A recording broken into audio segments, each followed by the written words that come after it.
Hello bachcho, let's see this question. The question says, where is Kurg situated?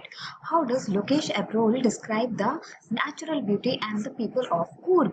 तो बच्चों question में हमसे ये पूछा जा रहा है कि कुर्ग कहाँ पर है और लोकेश एब्रोल जो ऑथर हैं उन्होंने किस तरीके से ये डिस्क्राइब किया है, बताया है कि कुर्ग कितना ब्यूटीफुल है और वहाँ के लोग कैसे हैं।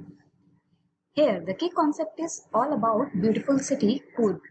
यहाँ पर हम सबको जानेंगे उस ब्यूटीफुल सिटी के बारे में जिसका नाम है Coorg. Kurg is situated halfway between Mysore and coastal town of Mangalore on the western ghats of southern India. This is the smallest district of Karnataka. The author is so fascinated by its beauty that he calls Kurg a piece of heaven that must have drifted from the kingdom of God. तो बच्चों कुर्ग जो है वो मैसूर और जो coastal town है मैंगलोर के western घाट पे सदर्न इंडिया में उनके कहीं बीच में पड़ता है, राइट।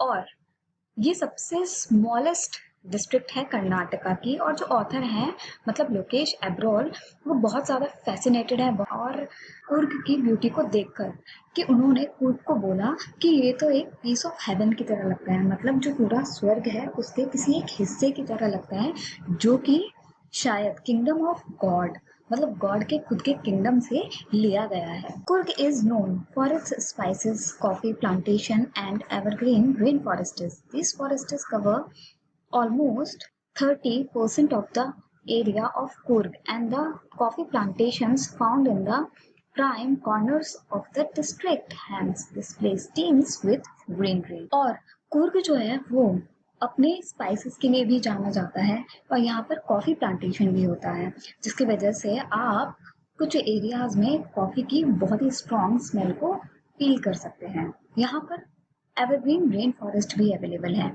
तो यहाँ पर जो फॉरेस्ट का कवरेज है वो ऑलमोस्ट 30% है पूरे कुर्ग के एरिया का और जो कॉफी प्लांटेशन है वो यहाँ पर एकदम प्राइम कॉर्नर्स पे होती है। हेंस ये जो प्लेस है ये बहुत ज़्यादा ग्रीनरी से रिवॉल्व है। The people of Coorg are martial race and are fiercely independent. However, they are very hospitable and are proud of their valor. The Indian Army has a regiment specially named after Kurgis. It is one of the most decorated army units that gave India its first Chief of Army Staff, General Cariappa. In recognition of their valor, Kurgis remain the only Indians who are permitted to carry firearms without any license. और जो कुर्ग के लोग हैं वो एक martial race से belong करते हैं। मार्शल रेस का मतलब होता है कि जो लोग बहुत वीर होते हैं और जिनके एंसेस्टर्स या वो खुद या उनके बेटे फादर्स कोई भी आर्मी में रहे हों या मिलिट्री में रहे हों, राइट, और वो बहुत ही स्ट्रांगली इंडिपेंडेंट हैं। हालांकि वो लोग बहुत ज़्यादा हॉस्पिटेबल भी हैं और अपनी वीरता पे बहुत ज़्यादा प्राउड भी करते हैं।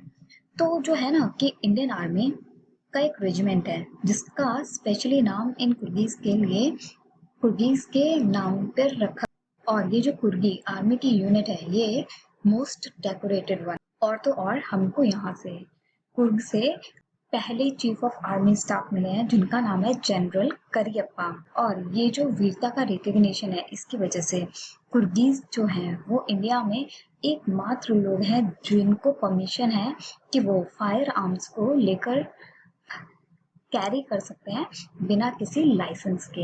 I hope you understood it well. Best of luck. Thank you.